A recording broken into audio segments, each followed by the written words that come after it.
তুমি আমার চিল্লাচিল্লি করতেছো কেন? কি হয়েছে? ভাবি জানো না, হেরে দেখলাম বাড়ির পিছনে ওই সোহেলের লোকে দুইজনে মিলে জোরাজোরি করতেছে, মানে তো সব শেষ।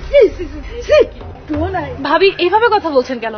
আসমা বড় হয়েছে, ওর বয়স হয়েছে, আর প্রাপ্তবয়স্ক ছেলেমেয়েরা একজন একজনকে পছন্দ করতেই পারে। তুমি একদম চুপ করো। তুমি আমাদের এই পারিবারিক ব্যাপারে নাক গলাবে না, একদম চুপ। ভাই এটা কি বলছেন? আমি কি পরিবারের সদস্য না? আমার কি এখানে কথা বলার অধিকার নেই? ও শহরের মায়েরা বুঝি এরকম লটর পটর করে না? হ ভাবি ঠিকই কইছো, নাইলে একটা বেগানা মাইয়া একটা বেগানা পোলা লাগে হাতে ধরে ধরে লটল পটল করে চলে যাবে। আরে চুপ করো, কে কি করছে এটা আমাকে বিষয় না। আমি ওরে জলিলের কাছে দিয়ে দেবো। হ্যাঁ এটা ঠিক কথা। মেজো ভাই এইটা আপনি কি কোন? জলিলের তো বউ আছে, অল্ল কেমনি বিয়ে দিবেন কেমনে?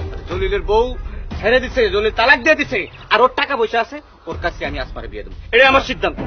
কিন্তু ভাইজান, সোহেলের সাথে কেন না? সোহেলের সাথে কি সমস্যা? ও বেকার ছেলে, ও গুড়গুড় করে বেড়াইতেছে, ওর কাছে কি আসমারে বিয়ে দেবো?